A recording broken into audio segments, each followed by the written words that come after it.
we want to make the United States a jurisdiction of choice for satellite operators. And there are both incentives, positive incentives and negative incentives. First of all, we've got the ability to ask what the price is for access to the US market. And I don't mean a dollars and cents price, but in terms of positive and pro-social behaviors that promote the continued use and viability of the space economy. But then I also mean, what are the benefits that we can bring by being forward-thinking in regulation? For example, what if we think about what cost control really looks like and start finding ways to give companies credit, working with insurers, working with other people who have a stake in the space economy to incentivize continued development of the most advanced technologies in that area. So that's one area of focus. The second is receiver performance. Now, I'm careful to use the term, careful about using the term receiver standards. Whenever you say that, people start worrying that the FCC is going to become too prescriptive. I don't think, frankly, that the FCC is staffed to serve as the receiver standards authority, and if anyone could be one, because the technical challenges of doing this are insurmountable. A transmitter, you can test that, in a room behind a curtain in a cardboard box. Not very difficult. Receivers, you have to take them out into the field, assess performance under a wide variety of conditions. So up until now, we've never really addressed the question. At the same time, we're increasingly seeing problems where established practices based on the installed base that's standard technology and that's vendor standard in a particular service or application winds up having a veto over new entrants, sometimes in quite distant bands. So I think there are some things we can do to address that. And then the third thing is physical layer security. Now, I want to be careful about that too. Cybersecurity makes it sound like the FCC wants to turn into DHS. And I don't think we do. I don't think a lot of other people would want us to do that either. But on the other hand, security at the physical layer has never been more to the point than it is now. And that is an area that is within our regulatory competence and that I don't really think is within anyone else's. So either we pick it up or someone's going to take it away from us at some point. And I think it behooves us to get it right and to think about the engineering on that. One of our companies, Amazon, as you know, is preparing for a major deployment with Kuiper. As you talk about cybersecurity, Microsoft's really a leader in this space. And so we look forward to working with you on both of those issues. Another area that our members care very much about is spectrum policy. You've been very engaged and involved. Well, I think the agenda for the agency in 2022 in spectrum has already been well understood, and we've got to deliver on 2.5 gigahertz, and more generally, we've got to continue a policy of active development towards full power exclusive use, appropriately sized licenses in midband. Midband for 5G is really where all the action is right now. We've managed to free significant amounts of high band and low band. I'm not saying the work there is done, but midband is where we're facing the biggest crunch right now, and therefore it's where we need to work the hardest to free things up. This ties into the receiver quality issue as well, because we're going to have to face the question of how we start turning the lights on in full power exclusive use terrestrial wireless applications adjacent to services that have expectations that the bands next to them are going to be relatively quiet. And so I think it's important to get out in front of that right now as part of the larger question of getting more midband available. And just, to proselytize on midband for just a second, I feel like the general public sometimes doesn't fully understand the benefits of the 5G transition. They say, I already have 4G on my phone. It's pretty good. Everyone wants a newer phone. But I don't really see what the radical difference is.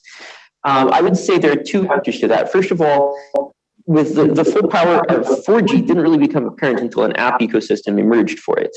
And so consumer applications beyond merely accelerated and denser versions of existing 4G services are going to take time to emerge. But what we're seeing with 5G that's unique to 5G is the potential for very widely deployed industrial, public safety, and medical applications. I think that's really what the game changer is there. And the more the public comes to understand the necessity of 5G to continue development in those areas, then the more they'll support it. If it's just about a shinier phone, that's maybe less exciting at this point now that we're 15 years into the iPhone.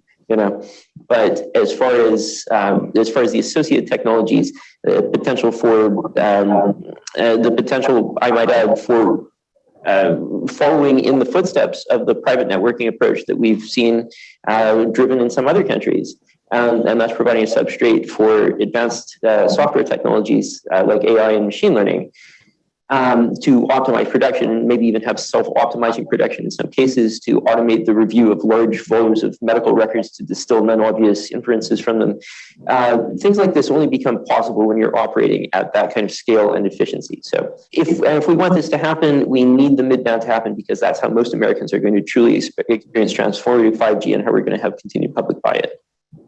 You know, as you talk about both mid-band and what 5G means, and what's not discussed maybe enough is the network, the race to the best network in the world, to the best 5G and fiber and all the fixed wireless and satellite deployments, low Earth orbiting. The 5G capacity is what enables the advanced applications. So autonomous vehicles, precision agriculture, telemedicine, telehealth, quantum computing, artificial intelligence. If we won 4G and when we began deploying our 4G networks, there were only, I think, 10 apps. Now we have millions. And it's hard to really go back and comprehend or imagine how significant that was to giving U.S. international leadership and really a dominant technology position in the world. We now have a rivalry with China that if we lose it, it impacts not only our global leadership, but it impacts our national security. So this gets us to our 12 gigahertz discussion. C-band just had a major issue and delay and problems because of encumbrances with other federal users. 12 gigahertz has no encumbrances, no interference from DOT or FAA or DOD or other federal users. It's the largest available mid-band block, 500 megahertz, and it can enable not only terrestrial commercial 5G competition and new innovation, new entrants like Dish and RS Access, but fixed wireless in rural areas, opportunistic use and Wi-Fi and other innovative technologies. The record, we think, is pretty complete, and we have some great studies that have been submitted to the record that show that there's no harmful interference. Give us your thoughts on the proceeding and the way forward, and is this a good opportunity to not only lead in 5G, promote competition, but also have a band that does not have the problems many of the other bands have? I'll say frankly, when I started hearing about the revival of terrestrial use in 12 gigahertz, my first question was, isn't coordination between satellite-based services and terrestrial services always problematic? Isn't that part of what got us into this mess that we've seen in coordination in a number of band repurposings and license amendments? So I was very surprised to see anyone proposing it, frankly. I mean, the last terrestrial service that I can think of would have been MVDDS, and that's not the most widely used of all services anymore. But I was surprised to see some momentum pick up and to start seeing studies emerge that would tend to vindicate the idea that there could be a possibility of coexistence.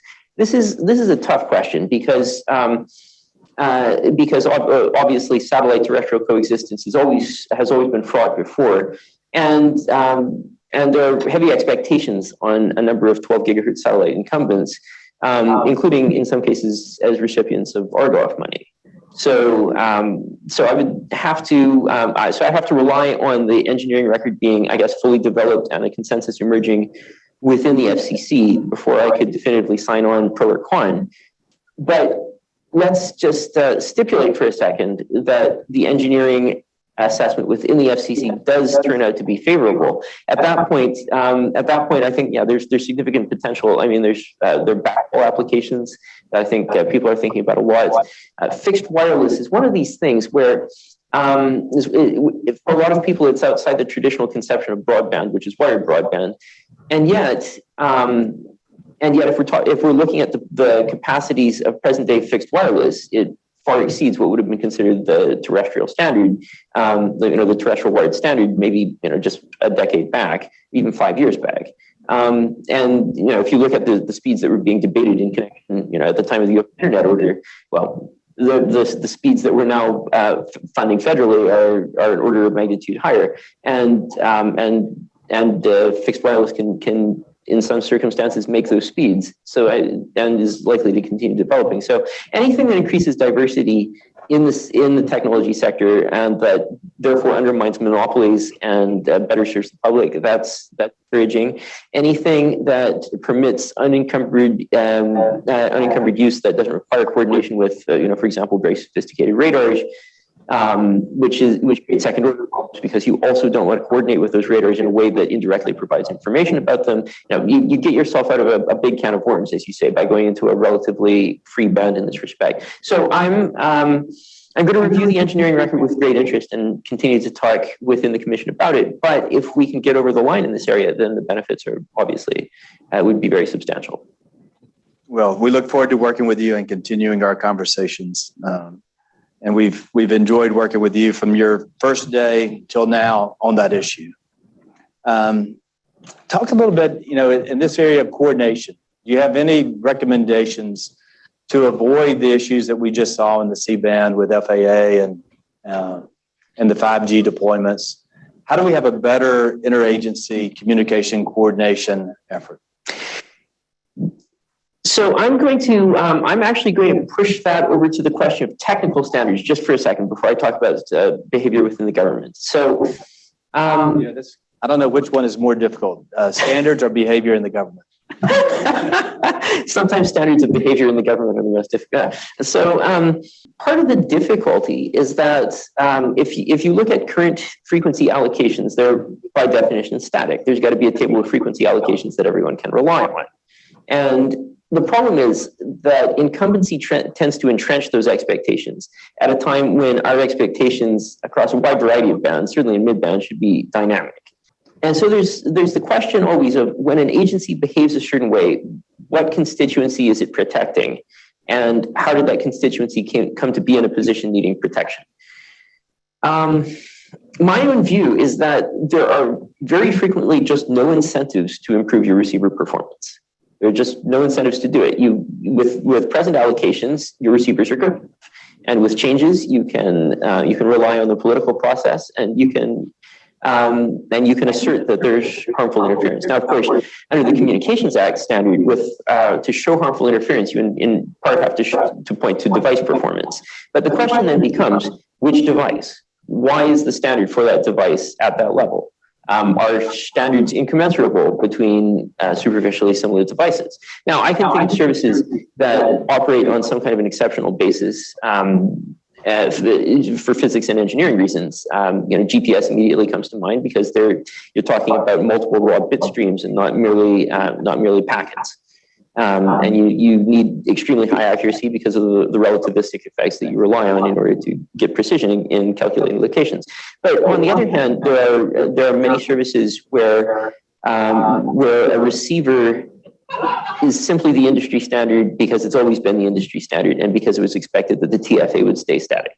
And in that case, I'm not really sure what the regulatory lever the FCC has to change that would be at present, particularly if it's federally implicated spectrum. So we need to develop those tools. And that's a major thing that I'm going to be working on this year. As far as agency coordination, so I'm going to talk out of both sides of my mouth a little bit on this one because I'm in the unusual position of having been in the front office at the NTIA and then on the 8th floor at the FCC.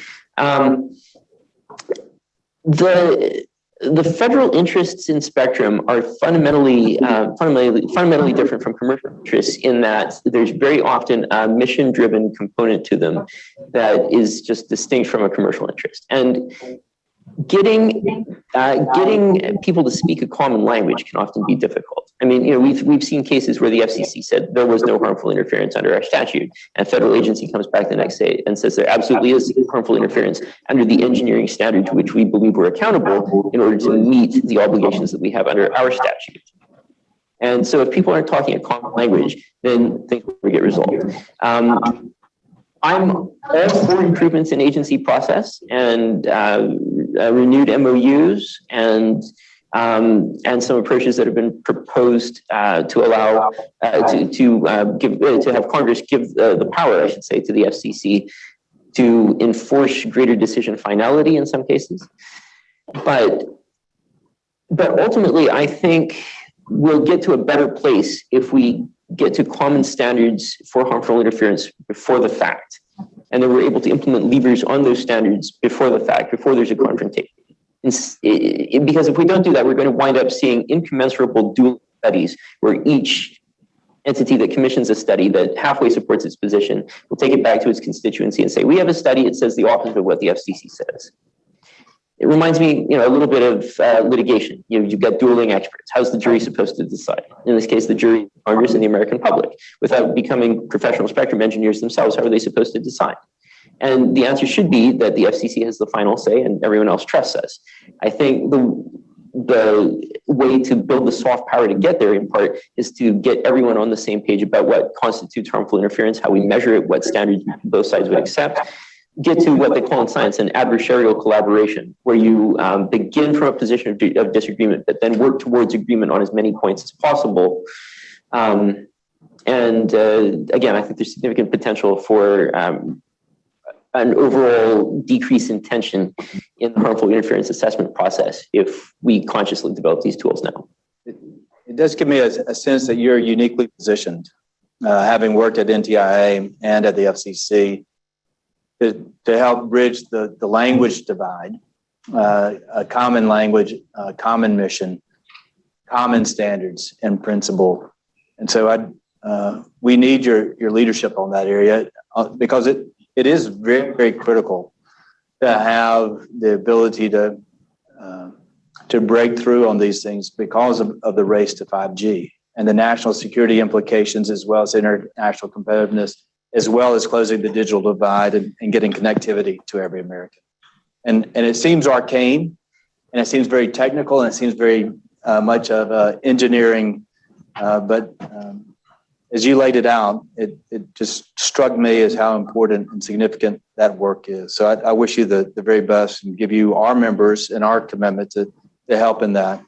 We have a history of, as you talked about, standards to protect incumbents, being the ones who try to change the standards so that we can have free and open competition.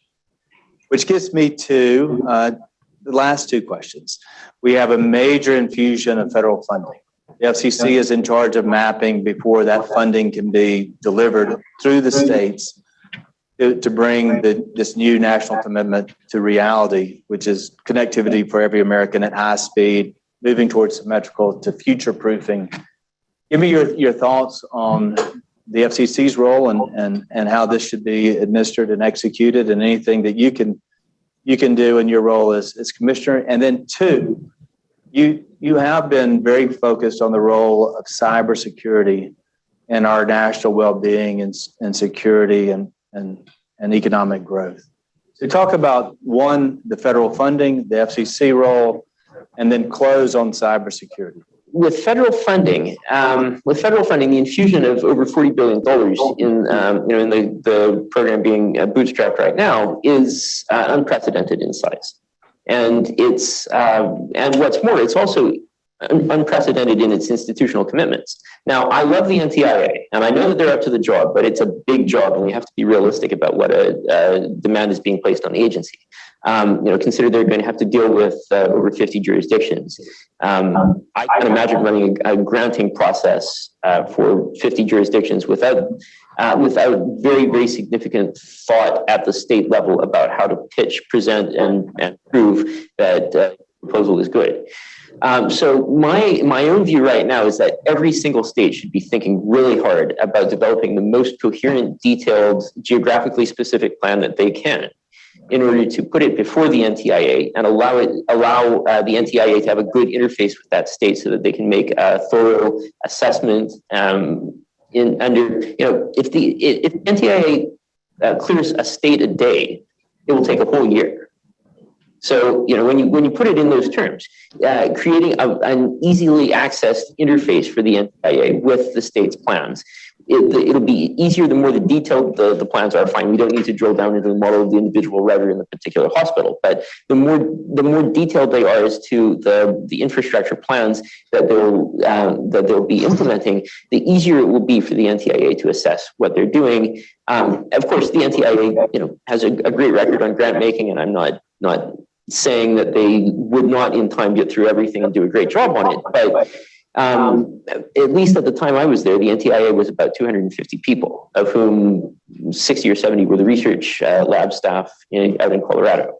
So as a grant-making body, we've really given them a significant amount of work to do, and I think states are going to have to be very smart, very proactive too. I also think probably the first few states out of the gate are going to implicitly set the standard for everyone else. So just by defining the context in which review takes place. So first to move is important. I think it's very important. I think state governments have to be thinking about their unique geographic situations, the unique needs of their populations, their rural development plans right now. Just to pick a few geographic examples, West Virginia is challenging terrain for fiber in some areas because you've got extremely dense mountain, and you've got that pervasive settlement sometimes in valleys, and so drilling there can be a challenge. And so there's the West Virginia government, and I'm sure they've thought about this in immense detail, is going to have to decide whether wireless or fiber is the best approach. And that's a tough question, because you have to look at the carrying cost over time. You have to look at what the upgrade potential is for each technology. I wouldn't presume to step into their shoes to make this decision. Or if you look at Florida, Florida has unique challenges as far as fiber because the coral sand is hard on drills. And I personally know some people in the drilling business who live in Florida but tend not to work there because it's so hard on their equipment, which is not something that I would have ever realized any other way. If you look at population settlement patterns in highly rural states, in some cases, Alaska comes to mind. There tends to be a relatively dense village model that is often served by a fiber trunk that then branches out from a central location. On the other hand, in a Midwestern farming community that might have the overall similar population density, the people might be more geographically dispersed, and what's more, individual subscribers might be more interested in fixed wireless because they need connectivity throughout their entire operation, such as, for example, a milk barn or a feedlot. So just with me spending 5 minutes running through examples here, my mind is already starting to boggle. I'm starting to ask myself how I would possibly assess all these things. So I think the deeper that states think about this and the more specific they get, the better cases they'll make. And at the same time, I think whoever defines the program is going to be much more impactful than the last to file. As everybody in the audience can tell, you have thought about these things in detail and all the different models. And so your suggestions and encouragement, and our encouragement to the states is develop your plans, develop your maps, get your programs, work concurrently with NTIA. Our members located, whether it's in Maine or Mississippi, need to be shaping what their states are doing and urging them to move as quickly as possible. Because if they're the last to move, the last to adopt, they'll continue to be last in the market and in the opportunities that broadband brings. So we appreciate your message. Cybersecurity, one last thing, and I know it's near and dear to what you think is important for the future. I'm very fortunate in that I was able to hire a former security engineer from one of your member companies as my technology advisor. So Marco Wave. So I've had the benefit of great cybersecurity advice for some time. Now, thinking about the role of cybersecurity at the FCC is also difficult, though, because the FCC, I don't view it as having a broad mandate for cybersecurity as a whole. I mean, certainly, again, we don't see DHS coming to us and asking us for cybersecurity standards, and no wonder, because we're not an IT agency, we're a telecommunications agency, which is a very different thing.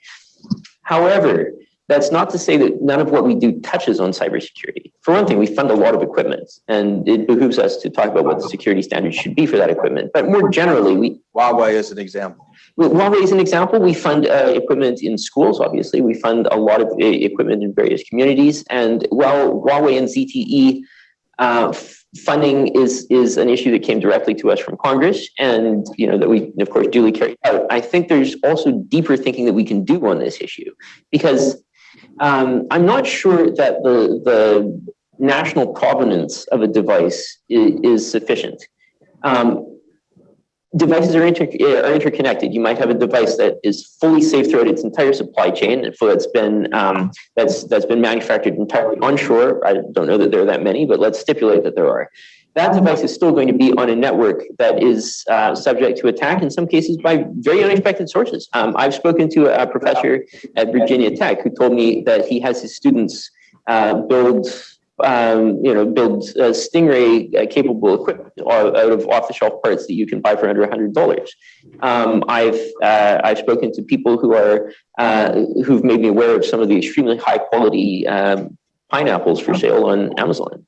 Not to single out Amazon. I mean, if not Amazon, you get it on Alibaba. But the point is that the cheap, complex devices are out there, and they're part of our modern wireless world in a way that they just never were prior. And it's sort of reminding me of the late 90s when we started to see everyone get online, and there were security holes a mile wide in every browser. Everyone was connecting over plain vanilla HTTP instead of HTTPS. People were using logon admin, password admin, and some people who weren't even all that technical nonetheless got hold of exploits and the necessary knowledge and technology to use them. And it was just sort of the Wild West for a very long time. And I think it's important to just go back and read the news from the late 90s and realize how crazy it would have seemed that we can now buy products with a few clicks, trusting that our data is generally safe. Now, when a company accidentally exposes credit card numbers, that's a national scandal instead of just being Tuesday. So we've worked hard to close all those gaps. But I view that as being analogous to today's situation with wireless technology. Cheap, complex devices have proliferated at the very time that we're becoming much, much more dependent on highly densified spectrum, implying high device densification. I mean, that's part of the pitch for 5G, right? That you can put so many more devices in a square mile. Many of those devices will perform infrastructure functions. Many of them will run at very low power, meaning that they don't even need to be serviced for a long time. But the other side of that is that vulnerabilities may become baked in if there's no firmware cycle upgrade, if there's no mandatory response to a security breach of a given magnitude, if we haven't thought about what the checklists are for preventing signal attacks and making that part of the device licensing process. Finally, just to point to a few examples, it's well known that GPS jamming is not that hard to do. In fact, sometimes happens inadvertently. I'm not saying that we should prevent people from selling jamming capable equipment, but maybe giving some sort of a look into local law enforcement for enforcement powers in this area would be interesting. This isn't exactly cybersecurity, but it's not exactly not either. Likewise, we've seen attacks. We've seen attacks via flaws in or continuities between one version of a wireless protocol and the next versus the hardware that was built with the expectation it was going to run the former and not the latter. And sometimes it can be, I've got one specific case study on my desk where the injection was, on the order of 37 bytes, and yet that was enough to compromise eventually the entire Wi-Fi router, thence the corporate system. Or likewise, another thing that we could do as part of the authorization process, and we want to talk very closely with your membership about this, but talk about ways to get researchers more access to the raw frames so that on wireless devices, so that they can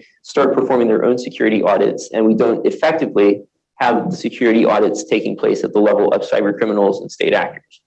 And maybe if we can find out a secure, traceable process that vendors and standards bodies can respect in getting there, maybe we can pinch that off and get our own researchers a leg up. Well, as I listen to you, I want to commend you for finding the unique, distinct, individual role and responsibilities that you can play in a very constructive way at the FCC. And all of our members look forward to working with you going forward as you carve your niches and your leadership at the Commission. So thank you.